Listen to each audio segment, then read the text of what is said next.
Hello, everybody. Welcome to the Pursuit of Happiness, where we discuss the ways that policy shapes our personal lives and destinies.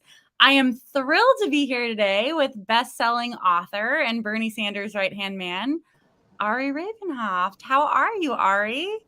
Hey, Jocelyn. How you doing? Good. This is my first time meeting you, but, I've heard wonderful things about this book. How are you feeling? You have received glowing reviews in the New York Times. Yes. Now, what, twice, thrice? How many reviews? Well, the book, it had the weird double review of Maureen Dowd writing a column that was very heavily praising the book, and then an actual New York Times book review by Janet Hooks that praised the book. So I got, for somebody who criticizes the mainstream media, I texted a New York Times reporter today. I'm like, I guess I can't criticize the Times now, can I? I mean, if you want, we could try to get someone to just slam the book, and that would renew your credibility. Exactly. So I have a lot of questions. First of all, how are you feeling? Good. Does it feel good or is it overwhelming? I know you've been working on this book for essentially years. Yeah, I mean, it's weird because the other books had this is my third book, and the other books had very clear timelines of start and end. This book was more the writing process was quicker, but it obviously involved a 3-year portion of my life where I wasn't actually writing the book. I just was living my life and working for Bernie Sanders. Well, one could argue that is the book. So I think it counts as contributing to it. Well, so how, does it feel like you're getting closure on a very intense period of your life and really all our lives? I think there's a lot of Bernie nostalgia still wafting around, right? And this book comes at exactly the right moment for it. Yeah, I feel like it was what I wanted to write, to really tell the story of Bernie, of what I experienced over several years, of what the 2020 campaign I think meant to a lot of people and what Bernie means to a lot of people. And clearly, he's still out there. He was at the White House today protesting student loan debt. So he's clearly still going strong at 8 a.m. out in front of the White House doing that. So he's clearly still out there going strong. But this was very much about a period of my life that I was with him. Well, I want to just emphasize for people that what makes this book different. There have been a lot of think pieces and books and punditry about what Bernie Sanders has really contributed to the modern political sphere, for better or worse. A lot of really malicious actors compare him to Trump, which I don't love. They have nothing in common. It's not even opposites. They're just two entirely different entities. Yeah, I get that question. They're isn't Bernie like Trump? I got that question today on some interviews I was doing. It's yes. No. The very intelligent, policy-driven octogenarian and the narcissistically motivated former casino owner. So similar. What did you say? Exactly the same. They're exactly the same, obviously. I mean, clearly. Completely. I thank you for saying it so I don't have to. You're the expert. Yeah. No, I mean, I talk about there was a certain appeal among a group of, there were voters who feel disenfranchised by the process, who somewhat gravitated towards two people who spoke to disenfranchised voters, but how they spoke, what they spoke, how they viewed people should enfranchise themselves, and what participation in the political process meant was obviously completely different. Well, and I like that you say that, right? Because to look at the two candidates in all the various demographics that were inspired by these two candidates, there is crossover, but there's also a lot of differences. Bernie was incredibly popular with Muslim communities. Trump obviously was not. Bernie was hugely popular among Latino communities. But it wasn't. And even people talk about this crossover. I think that was heavily exaggerated. I think there were people disenfranchised by the process. Some of those people would vote for Trump and would never vote for Bernie or a Democrat. There are people disenfranchised by the process, some of whom are gettable among Democrats if they can make a case, but they'll never vote for a Trump. And the question is, will those two segments turn out without a candidate that they feel is actually listening to their pain. And standard candidates from both parties just don't do that. Mm-hmm. Well, and that's what's next, right? How do we fix that?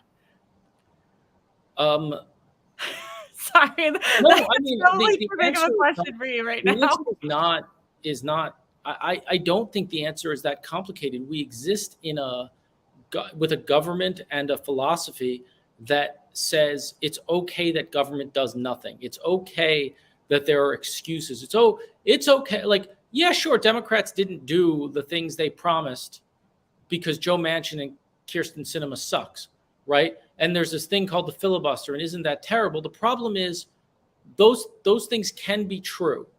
Like, those people do suck. They are blocking legislation that would help millions of Americans, tens of millions of Americans, like the child tax credit, right? That does exist. But the other profound truth is saying Democrats control all three branches of government, and government isn't doing anything. Republicans controlled all three branches of government, and what does government do? It cuts taxes and it promotes right-wing judges who most voters don't want.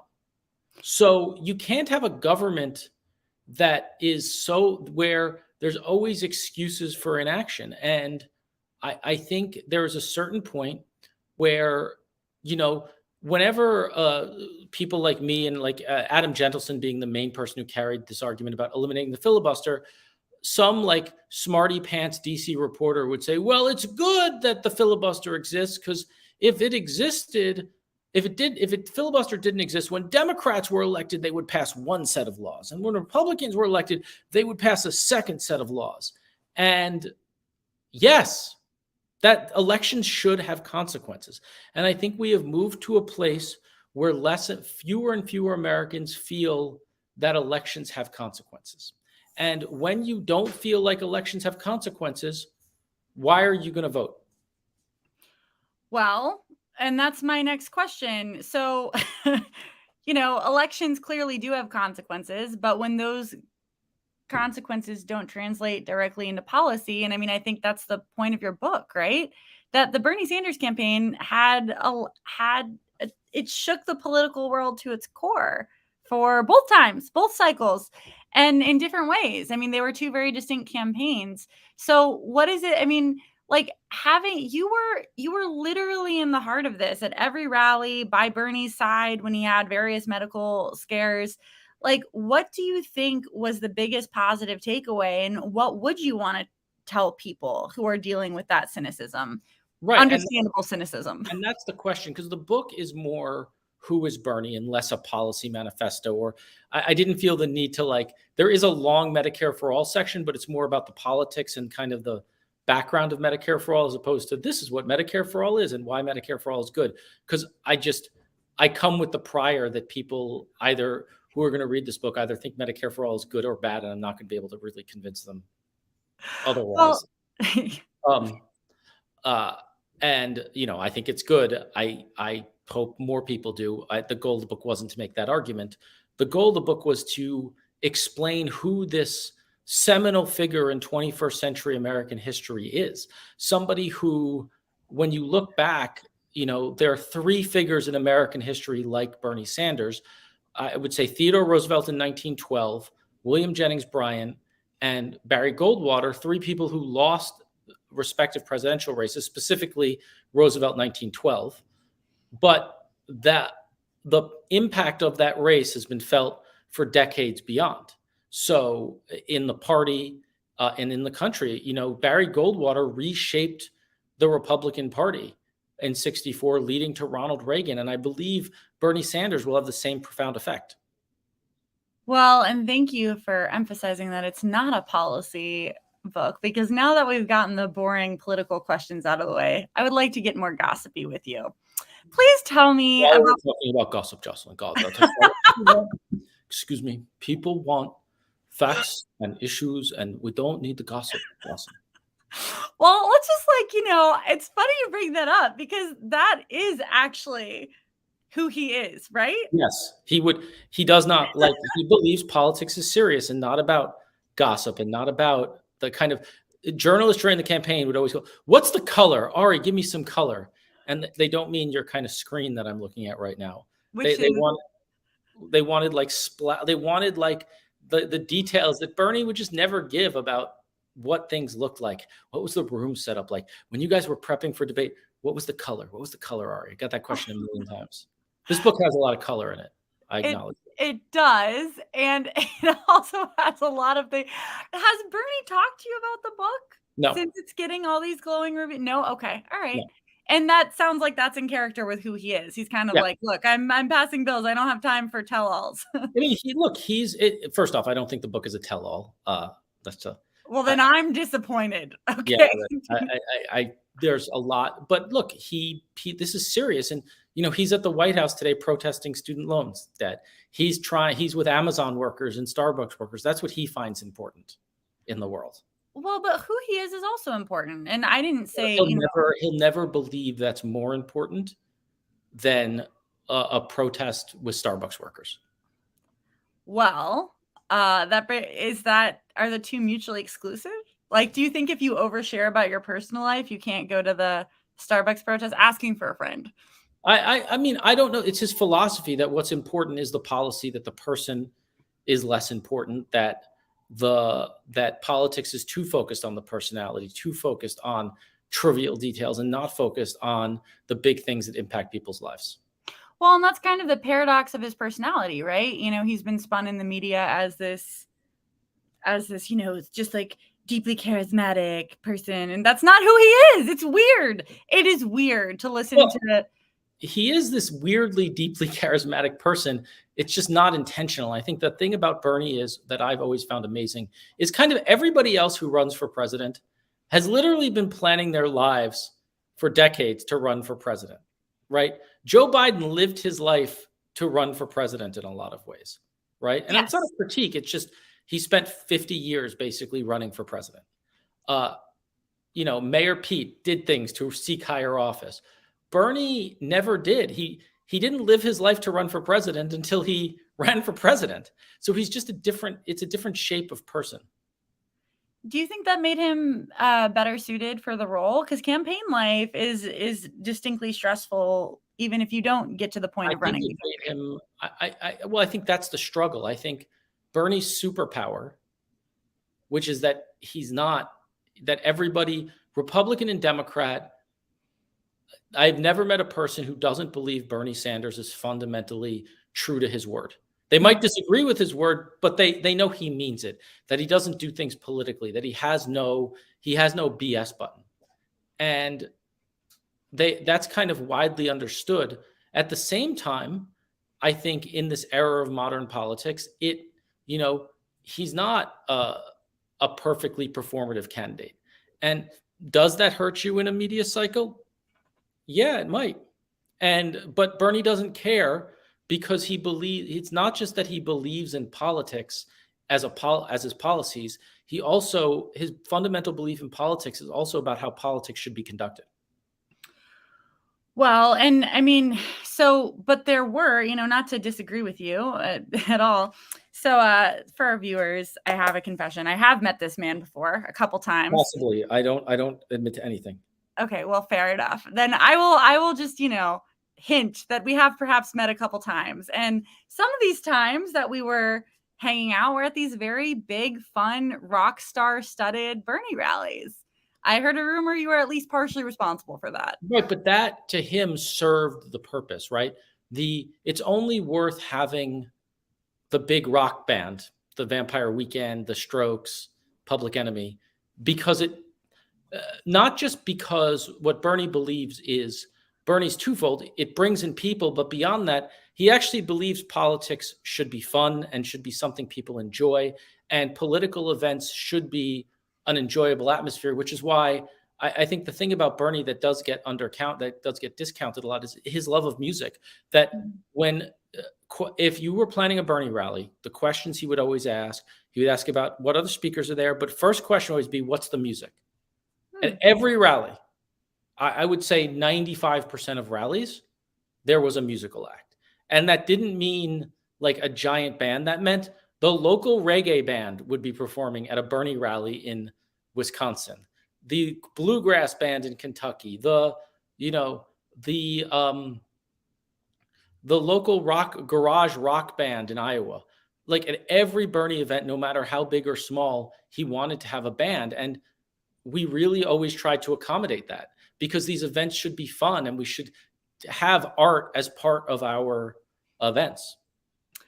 Well, and you did a great job of it. Again, at one or two of these Bernie rallies that I may or may not have been at, the energy was incredible because we live in a digital time. We live in a time where even before the pandemic, very few people were interested in leaving their house with their increasingly less available free time. But these rallies did feel like rock concerts. And I don't think it was just about the opening band. It was the causality was reversed. The bands were there for Bernie. The people were there for Bernie. And even at these places that, coastal pundits have written off as politically disinterested and uninvolved, they were filled with people who were incredibly involved, for many of whom this was like their first big campaign. What was that like for Bernie? Like, because you talk about that, how this is, what would it be like to suddenly become a celebrity in your 70s? Yeah, it was insane for him. And he would say, he made the comment to me numerous times, like my parents would think I was crazy if I told them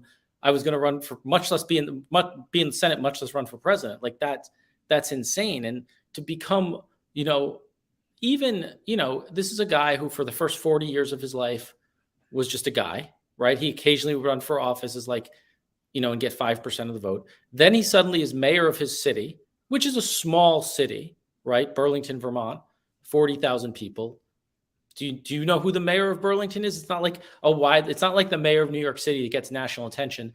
Though funny, the New York Times, when Bernie won his race, the headline was Burlington elects socialist mayor with bias towards the poor. Not actually. That's wonderful. I love that.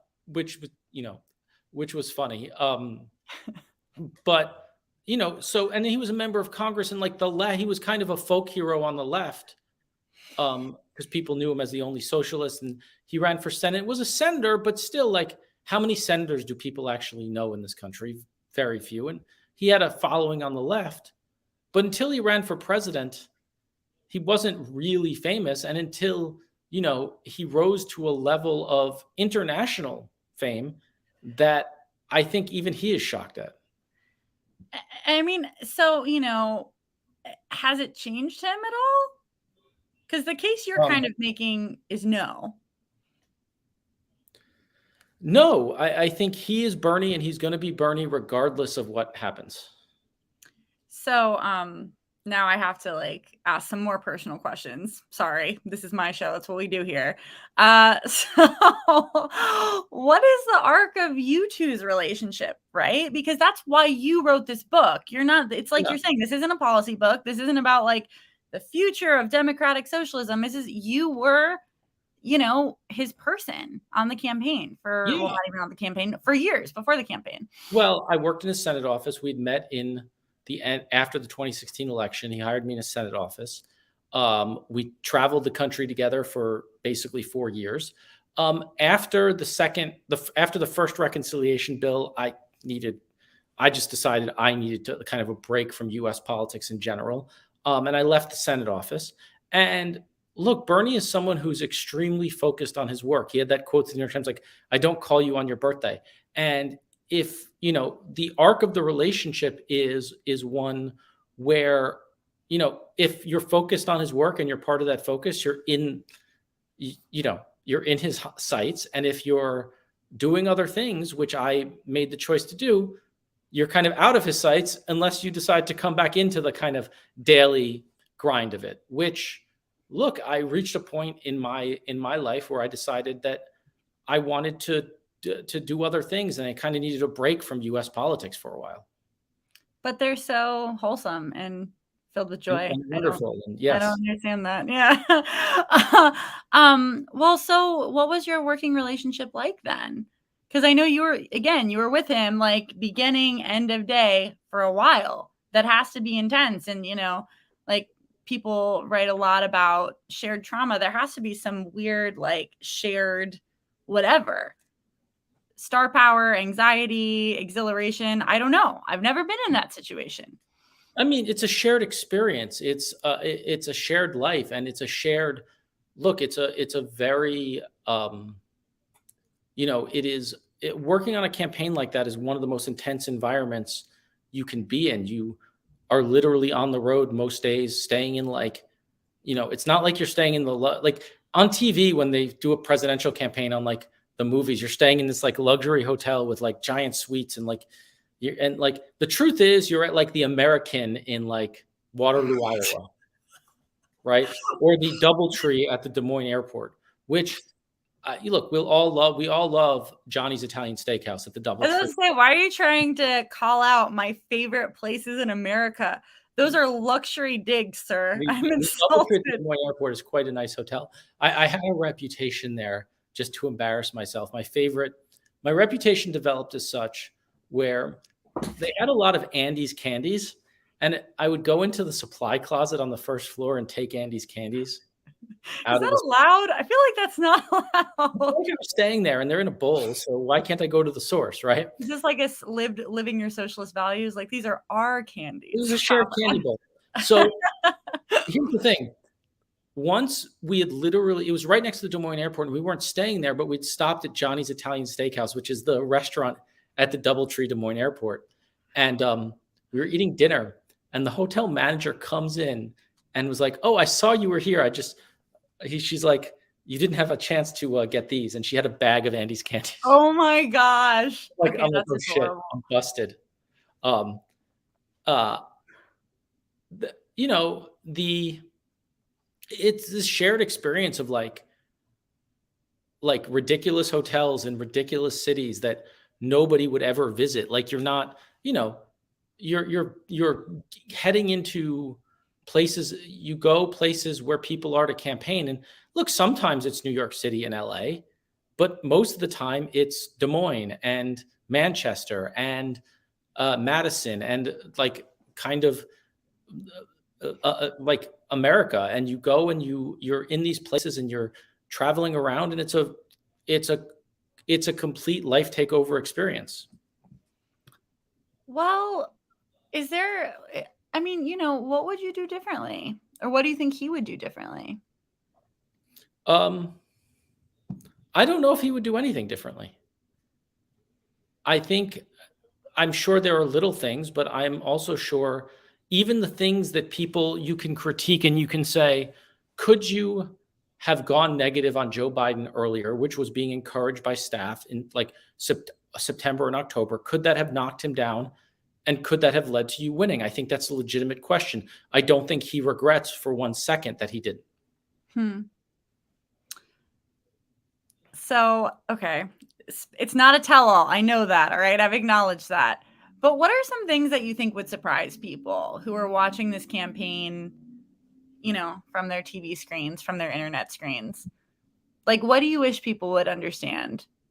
Not just about Bernie, but about this whole experience. I want people to take away how important these moments are, how this actually is critical, and how we shouldn't be as cynical about politics, and how leaders like Bernie Sanders can rise up and become really important figures and be on the cusp of winning. And I do think a Bernie Sanders like figure could win the White House. Do you think they will? Like, who's next on deck? Is Bernie out here mentoring people? Because I would love that to be true. But that's I don't know about mentoring, and he would suggest with a lot of members of the squad, he has learned as much from them as he can, as the other way around, that he felt they were teaching him stuff all the time. I feel like there is always going to be a next person. That what's interesting though is I think when you think about it, Bernie really was the first truly progressive candidate to run for president and have a shot, like Dennis Kucinich in 08 and 04, right? But those campaigns never took off. but kind of in the major set of candidates, the first truly progressive candidate since the 92 race. Where, where in other races, the quote unquote progressive clearly wasn't really progressive, like really was kind of shaped that way. But like, Howard Dean was the head of the DLC at one point, or, was kind of a DLC centrist governor who thought that like we should have some healthcare program, and that was like and we shouldn't be in Iraq, and that became like the lefty position in 2004, and he became the left-wing candidate, even though I think he himself wouldn't classify himself as that left-wing. I think in 2008, Obama became the left-wing candidate, where Obama was never a lefty. He's, that's not where he comes from. That's not his temperament. And, I think 2016 was the first time you had a true left candidate in almost 30 years. Well, and so, can I ask you a little bit about the title? Because wasn't, or what your first title that you wanted came from an interaction between Bernie and Obama. Do you want to share that with people, or should they just buy the book and read it there? Should buy the book. No, the interaction between Bernie and Obama it's in the epilogue. So we're sharing the end, but Obama giving away the ending. Spoiler alert. He doesn't win the presidency. But in 2018, Barack Obama, Bernie, and I met, and Obama, was Bernie, they were talking about a potential run for president. And Obama said to Bernie, look, you're a prophet, you're a moral voice for our party, but prophets don't get to be king. And his point was, are you willing to make these compromises that Obama believes you have to make to be president? And Bernie's answer was, no, I'm not willing to make those compromises. And I think he would, to this day, I don't think he would say he had to make those compromises, nor should he have made those compromises. Do you think he's, do you agree with him? I mean, like, how much of Ari is in this campaign? In the campaign, no, this was Bernie's campaign. Do I agree with him? What I agree with is that's him, and he's got to be able to make those choices and live with them. I like, there were times during the campaign where I have a story about the James Clyburn's world famous fish fry, where Bernie, every other candidate would wear this stupid, ill-fitting James Clyburn t-shirt, and Bernie just refused to me. And the James Clyburn staff looked like ready to kill me. And Bernie's not putting it on. I'm like, what do you want me to do? Like, he's a 78-year-old man. I cannot make him wear a t-shirt. Sorry. Like, things. Did you guys fight? Like, be honest. Just tell me. Was it bickering? I talk about that. Yeah, Tim and I would often bicker about different things. Okay, can I share my Ari Bernie story? I don't know if you even remember this. I don't remember this. This is dangerous. Okay, so we were sitting next to each other on the flight from Iowa to New Hampshire. You remember this part, right? This was like 2019. Yes.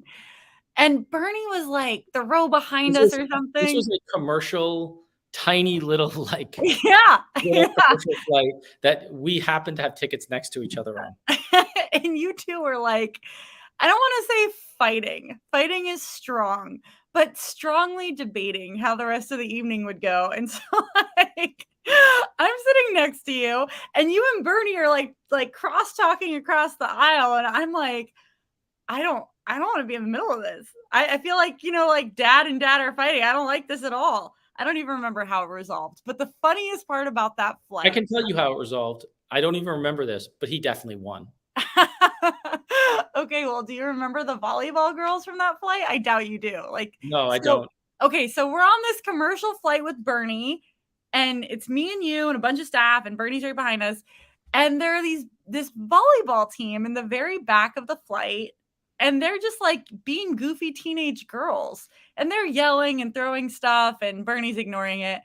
And then they realize Bernie Sanders is on the flight, and the collective shock was just priceless. It was very funny. He did take a picture with them. Always take a picture with the volleyball team. I mean, but imagine that. You're just like a goofy teenager being loud on a commercial flight, and you realize one of the most famous politicians in America is a couple rows in front of you. I would be shook. I mean, and it happened all the time where people would be like, The trick about going through airports with Bernie was that you would have like a 15-second gap where you'd be in the airport and you'd be walking through.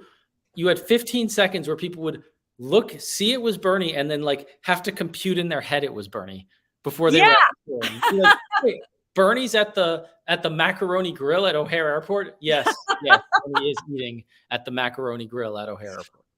Did it ever get draining? Because it's kind of like cool to watch people have that starstruck experience. Yeah, I mean, it was always fun. One story I had in the book that I share was it was before the presidential campaign. It was I think it was 2017, and we were traveling through O'Hare, and we're connecting to Missouri, to Springfield, Missouri, actually, and we were at the Black Hawk Grill, which is like a little restaurant there, and there's a bookstore across the thing. And Bernie went in to browse the bookstore, and there was a woman there reading one of the campaign memoirs about 2016. She had her head down in the book, waiting for a flight, and he just walked up behind her and goes, "Don't believe everything you read." Are you serious? Yeah. That's amazing. I really love that. And the woman was like, what? And I think he signed her book for her. I think she bought the book and he signed whatever. And his book was on sale. I think she bought his book and he signed it. But he was like, "Don't believe everything you read." Is he going to say the same thing about your book, Ari? Hopefully not. Can I ask about the vegan protesters? Which time? You know that which I speak. The milk protesters. Yeah, are they in the book? I mean, no, I actually did not talk about that in the book. What? I think I mentioned it maybe in passing. I don't think I brought that up in the book. Look, I actually haven't that they have protested Bernie numerous times. So can I just explain to people why this is great in very G-rated terms, because this is a family show. So there's some young women, lovely, charming, attractive young women who are upset with our friend Senator Bernard because what is he doing wrong with the milk lobby? Something, I don't know. Let's be clear, he's a senator from Vermont, so dairy stuff is kind of at his core. Okay, well, milk is good for your bones. That's what I've heard. And then these women would interrupt Bernie rallies and topless and like throw milk everywhere. But the reason I ask is because not milk, like a pink. It was like oil and like because they wouldn't do milk because that would be. Oh, right. Of course. Sorry. What am I thinking? But the reason I ask is the look of shock on Bernie's face just went viral. And I think that's so Bernie, right? He's just like, this is so inappropriate. We're trying to talk about democracy. I do have to say this about those protesters. I think first off, like there's that group protested Bernie a number of times. There were some protesters in San Francisco when he spoke at a nurses event. There were protesters there were a few times in Iowa, and there was some Northern California ones, and then there was the incident in Northern Nevada that you're speaking about. And I have to say, for that group, it's odd to say, but they're kind of look. It's a animal rights group that has a really distinct point of view, one where they're willing to kind of constantly put themselves on the line for their cause. And I think as leftists, we should show them there's some level of respect I have where they were constantly willing to put themselves on the line, be arrested for this cause. And they kind of, doesn't matter who, they're willing to kind of seize that moment. And in a lot of ways, I respect that. And, you know, it's always interesting to deal with that in the context of the Bernie campaign, because people think of Bernie as like the leftist candidate, but these were people actually protesting him from the left on something where they had a legitimate a legitimate policy disagreement with him that was kind of unresolvable.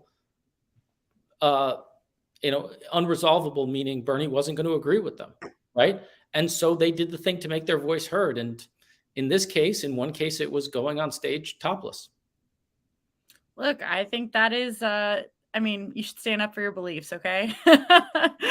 But, and that kind of brings me to my next question. So what was the political breakdown of the campaign in terms of how was Bernie creating this team that was able to do such wonderful work? Because it wasn't all it's one of the weirdest parts, it's been criticized from the mainstream Democratic core and the left for but Bernie seems to have a distinct taste in the people he surrounds himself with, including you. Look, I think there are people he surrounds himself with who he grows to trust. I think in a lot of ways, the other thing is it was very difficult for Bernie to have a team as big as it took to run a presidential. I think he was always used to kind of the scale of Vermont politics, where you can get in a car and drive to the event and not have, you do a rally in Queensbridge Park, you need dozens of staff to get that thing off the ground. He wanted politics to be small and touchable and handheld. And he wanted a staff to reflect that. On a presidential campaign, that was a constant tension where, I talked about this in the book. He walked into the office in April and saw hundreds of people and was like, what the hell's going on? And I actually had a conversation with Ben Cohn, the founder of Ben & Jerry's ice cream, about this, where I was like, what was it like for you going from the gas station where you started Ben & Jerry's to, a multi-billion-dollar company? And he said, it was very, very difficult for me to wake up one day where I was once a guy just making ice cream, and now I had a room full of people who I didn't know. But I recognized I needed to have that to sell a lot of ice cream. And I think that was very difficult for Bernie in a lot of ways. Well, and you also talk about the advanced staff specifically, right? You all had to hire a lot of people, yes, to run these events, to make these things work, and Bernie would rebel a little bit. Okay, with advance, it was particularly difficult because he didn't like the idea of an entourage. Mm-hmm. He didn't like the idea that he had to have 20 people around him. As you have seen, he liked to go into the crowd and shake hands and interact with people. And politics is a tactile event for Bernie. It's something you should touch and feel and be able to be close to candidates. And the more people around him, the less he's able to be with people. The more he felt in a bubble, the more he wanted to break out of that bubble. And, it's this duality. At the same time, he wanted to be safe. He wanted the campaign to work. He wanted to make sure we had adequate security, et cetera. So we had these very different, we had these competing factors. And I think advance, the people who go set up rallies, who make sure all the logistics of the campaign work. But the more of those people around, the more complicated your campaign gets, the bigger your entourage gets, which he would always want to reject. Well, and it seems like a paradox, right? I mean, which is why, books like this are important, because the personalities, it's always interesting to me the way we dehumanize politics specifically, but all sorts of social sciences. It's this isn't oh yeah, this dude with this political orientation, which subscribes exactly to his actions. No, campaigns are made up of people. Campaigns are made up of people making decisions. Political movements are made up of people and personalities. And Bernie's distinct personality, this simultaneous intimacy, local craving, like you're saying, wanting to be able to touch and feel every part of the campaign, it's sort of a little bit diametrically opposed to the things that would be required in a president. How do you think that would have played out in the White House had we won? Look, I think there are processes, and I think there has to be some adjustment. I also think the government is so big, you have to run it big, right? You have a giant, it's just a different, I think governing would be a different context to him. He doesn't, I think that would be a very different context. But I also do think he would do things differently. I think as president, he would spend a lot of time out on the road talking to people, and I think he would have insisted on that. What was the end of the campaign like? So we were timeline. When did Bernie decides to run in 2019, correct? January 2019. Okay. And then there's the announcement tour, which I got to come with you. That was fun. I liked that. And going all over America, and then 2020, and then COVID. Yeah, and I think what was crazy was when you're on a campaign and the campaign ends, your world ends. In the case of the Bernie 2020 campaign, we were on a campaign and the campaign ended and the world ended. Meaning, we as, the world shut down literally as the campaign was ending. And I think that was very hard for people because the thing they had put their hope in ended. And, we kind of didn't even understand now 2 years later. I think we still didn't appreciate what COVID was or what it would mean or how long these lockdowns would last or how long any of this would go on for. Do you think that contributed to the sense of melancholy with it ending, or do you think that would happen? Absolutely, because I think there was no chance to mourn the loss. It was kind of like you were put into a world where people didn't know if they would have generally people didn't know what their jobs were, people didn't know their health care. There's a deadly virus that is killing people, rampaging through the world in a way that I think nobody alive had really experienced. And I guess an elderly person who nearly 100 years old, like the last flu pandemic was more than 100 years before. So no, very a tiny minority of people alive had experienced. And I think it was a real shock. Well, so and again, if you don't want to share this, feel free. How was it easy, like him deciding to end it, or was it a struggle? Because I remember there was some stops and starts over whether or not the campaign was going to actually. I think it was a struggle about what he wanted to do. Did he want to restart campaigning? How do you campaign with COVID? And also that he felt a debt to all the people who had been a part of the campaign, all the volunteers, all the grassroots contributors, all the voters. And how do you end something like that? I don't know. How do you? Yeah, and I think that was the question in his head. Well, what's next? That's a big question, right? For Bernie, he's going to keep passing bills and doing cool stuff, but where does the movement go from here? And I mean, again, I don't mean that really in a policy way, but just from an emotional standpoint, people were impacted by the Sanders campaign in a deeply emotional way. As we've touched on, it wasn't just like, oh yeah, that Bernie, he seems cool, I'll vote for him.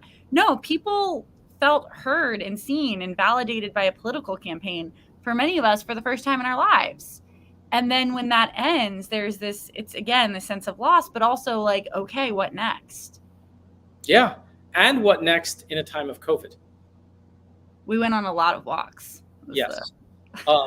What next in a time of COVID? What next for the world? And what is next for progressive? Who is the next national progressive figure? I think it's still a question people are asking. Are you going to run for president? 100% no. Wow, I thought that was going to be a yes. I was excited there for a minute. I'm here to announce my candidacy for president of my condo association. I will not even run for that.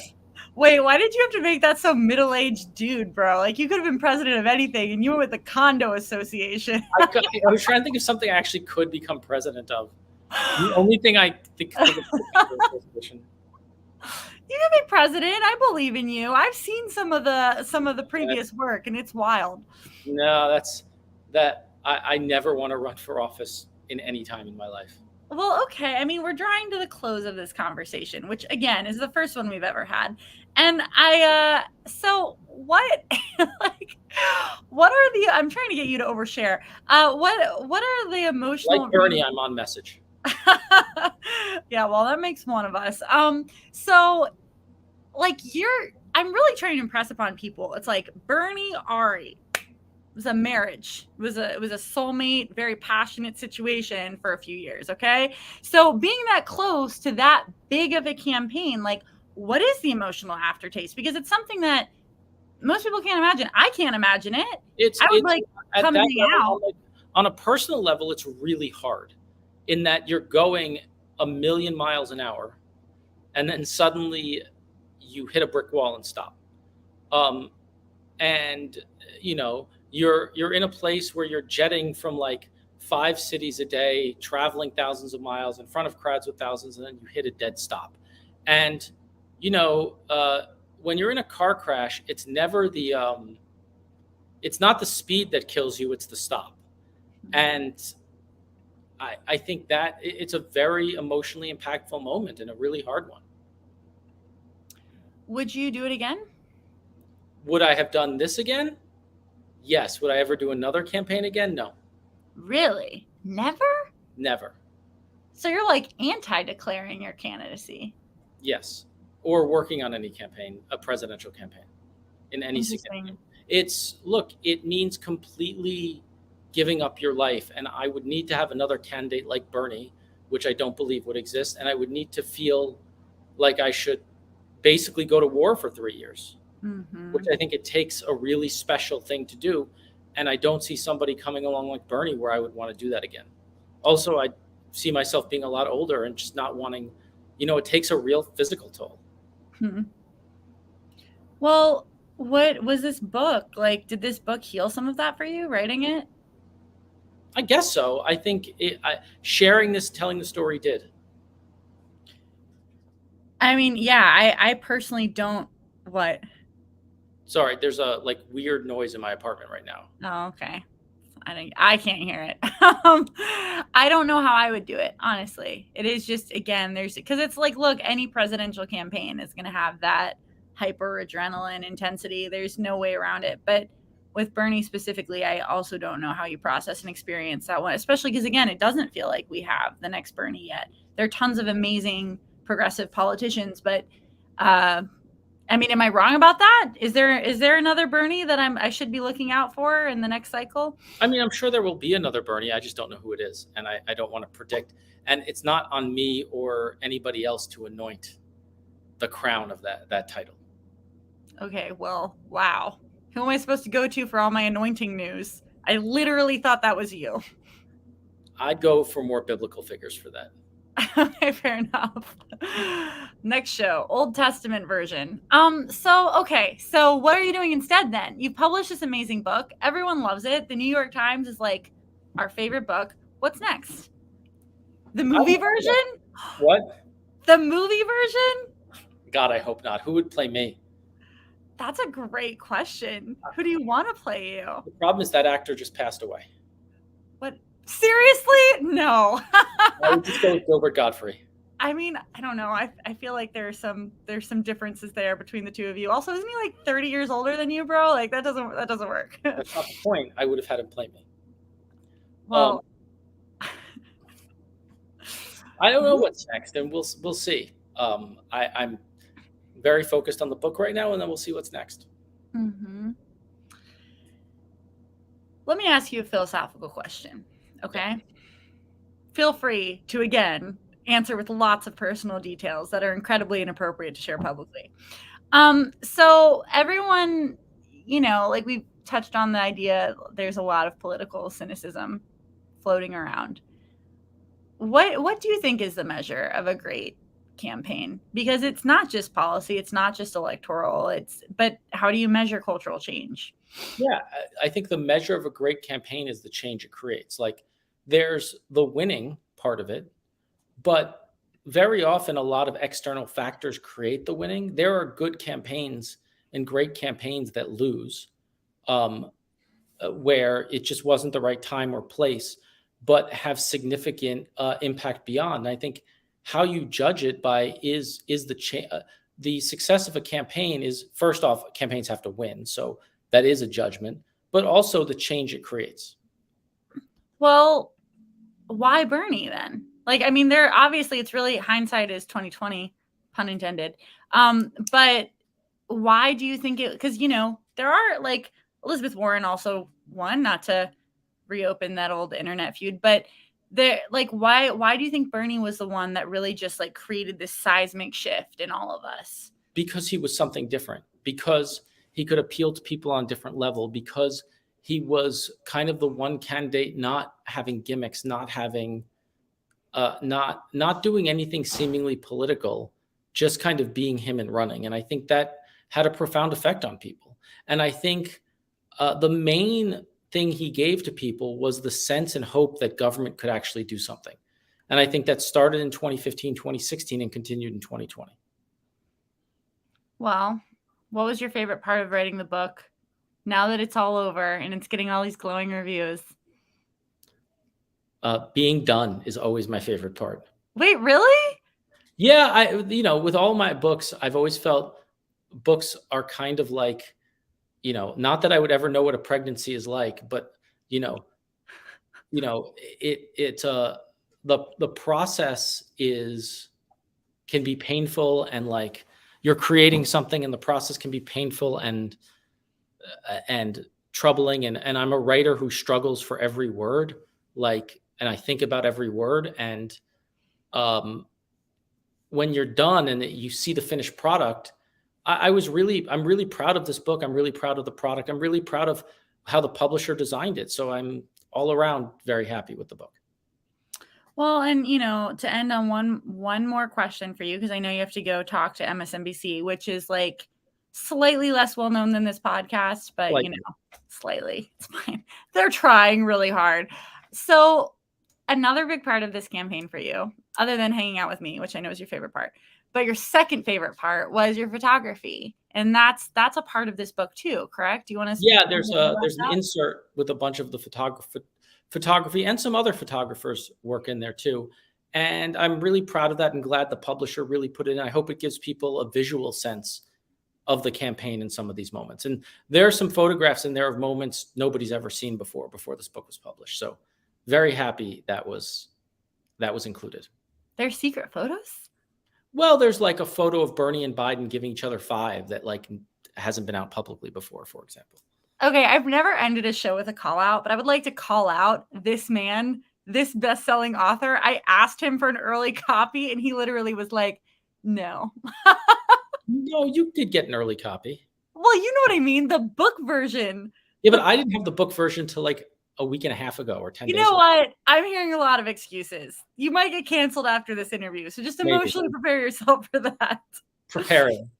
But the really exciting news is after you talk to MSNBC, I get to see you at your Politics and Prose event. If anybody's watching from DC, should they come out? They should come out. Apparently, the Eventbrite link isn't selling tickets, but it's a bookstore. So, yeah, are they going to not let me in? Yeah, I just don't see them not letting people in. If they don't let me in, I'm going to name drop you so hard, just so you know. I will show them this interview, this part right here. I will see you there.